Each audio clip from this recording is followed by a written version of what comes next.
स्कंद पुराण कहती है जिस व्यक्ति पर कर्जा बहुत ज्यादा मात्रा में हो जाता है और कर्जा चूकता नहीं है, आप बहुत प्रयास कर लिए, करोड़ों रुपए का कर्जा हो गया, यहां से लिया वहां दिया, वहां से उठाया वहां दिया, वहां से उठाया वहां दिया, तो निवेदन है कभी मौका लगे कर्जा मुक्ति के लिए सारे वृक्षों में अगर कोई श्रेष्ठ वृक्ष माना गया है तो वो बट का वृक्ष माना गया महाराज। इसलिए प्रशासनिक कार्य के लिए, मानसिक टेंशन में, परेशानियों में बटकेश्वर महादेव का स्मरण किया जाता है। और यदि निवेदन करूंगा बहुत ज्यादा, यदि आपको कर्जा हो गया है, बहुत ज्यादा कर्जा हो गया और वो कर्जा चूक ही नहीं रहा, तो थोड़े दिन बड़ के पेड़ के नीचे आप बटकेश्वर महादेव के लिए 1 लोटा पानी, उसमें थोड़ा सा पिसा हुआ चावल पीस के गला लेना चावल को और पीस लेना, पीस के उस पानी में मिला लेना और मिलाकर उसमें थोड़ी सी हल्दी पिसी हुई डालकर बटकेश्वर महादेव के नाम से बड़ के पेड़ के नीचे अपनी कामना कर कर जो कर्जा हुआ है उस कर्जे का भान देते हुए, स्मरण देते हुए छोड़ दीजिए। महाराज 2 या 3 सोमवार एक ही जगह पर करना, 3 सोमवार बाद वहीं से बड़ के पेड़ की थोड़ी सी जड़ उठा लानी और उस जड़ को एक कोई धागे में बांधकर या तो अपनी गले में डाल लो या अपनी जेब में पटक लो, उसको थोड़े दिन पटक कर रखना, लगभग 2 से 3 महीना पटक कर रखो। वो जड़ जैसे बड़ का पेड़ विस्तार होता है, पानी गिरे ना गिरे, जल वृष्टि हो ना हो, गर्मी पड़े ना पड़े, उसको कोई फर्क नहीं पड़ता, बड़ का वृक्ष आप रूप फैलता जाता, उसकी जड़ें अपने आप प्रबल होती है। उसी तरह ये बटकेश्वर महादेव कहीं से भी अगर जड़ आपके पास में रखी है 1 महीना, 2 महीना, 3 महीना तक, तो ये जड़ अपने आप लक्ष्मी को पकड़कर खींच कर लाती है और कर्जे से मुक्त कर दे। बटकेश्वर महादेव का स्मरण सुख का देना हो। में जब दिया लगाओ और मंदिर में जब दीप प्रज्वलित करो, उस समय पर जब मंदिर में दीप लगाएं और मंदिर में जब दिया प्रज्वलित करें, अगर गोल बाती है तो वो तो दिए के बीच में ही होगी, फूल बाती है तो वो दिए के बीच में होगी। और मान लो अगर लंबी बाती लेकर गए हो, लंबी बाती को लेकर पहुंचे हो, तो अगर दीप लगा रहे हो, कामना रखकर लगा रहे हो कि मेरी ये कामना है, तो वो दीप का,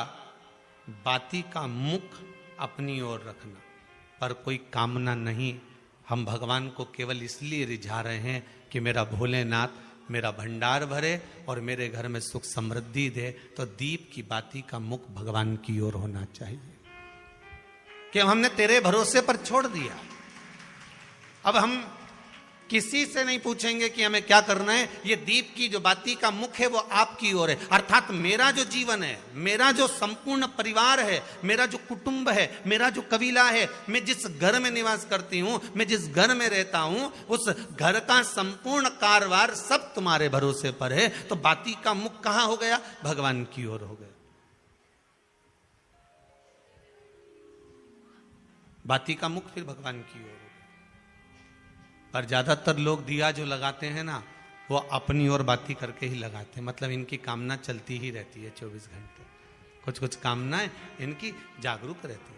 इनकी कामनाएं निरंतर रहती है। पर उस बाती में जब आप अपना संपूर्ण परिवार, संपूर्ण अपने परिवार का, दुकान हो, धंधा हो, व्यापार हो, व्यवसाय हो, चाहे आप जितना भी कार्य कर रहे हो, फैक्ट्रियां चला रहे हो, वो सब अपने भगवान के भरोसे पर दे दिया, भगवान की ओर दे दिया। तो इसका मतलब ये नहीं है कि बाती का मुख भगवान की ओर हो तो तुम भगवान के बिल्कुल करीब में बाती का मुख कर लगा दो और भगवान को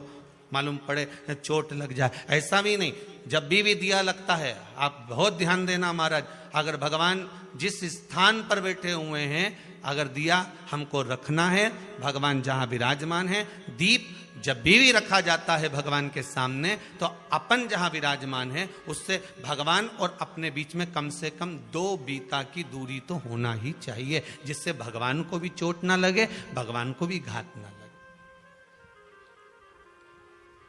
तुलसी महारानी को जो दिया लगाया जाता है वो तुलसा महारानी से दूर लगाना चाहिए। तुलसी के क्यारे में दीप लगाने का प्रमाण नहीं है कि तुम तुलसी के क्यारे के अंदर दिया लगाओ। पहले तो ऐसा नियम था कि तुलसी का जो क्यारा बनता था उसमें एक नीचे अलग से दिया रखने की जगह बनती थी, तो उसमें दिया रख दिया जाता था। आज के जमाने में इतनी जगह ही नहीं कि वह में रखो, तो लोग वो कुंडा में धर के आ जाए। अब वो कुंडी में रख के आए, मालूम पड़े तुलसी महारानी का पत्ता मुरझा जाता है, तुलसा महारानी भी ऐसी मूर्छित हो जाती है, तुलसा महारानी भी चारों तरफ से वो दिए की लो से जल जाती है। ऐसा दीप लगाने का कोई फायदा नहीं, ऐसे दीप की कोई महत्वता नहीं है। किसी को कष्ट देकर, किसी को परेशान कर कर, देवता हो चाहे आप हो, आप किसी को कष्ट देकर, किसी को परेशान कर कर अगर भजन कर रहे हो तो उसका कोई सुख नहीं है, हमारा उसका कोई आनंद नहीं है। किसी को भी कष्ट देकर अगर आपने भजन भी किया, यज्ञ भी करा, दान भी करा, पुण्य भी करा, सत्कर्म भी करा, भजन भी करा, उसका कोई तत्व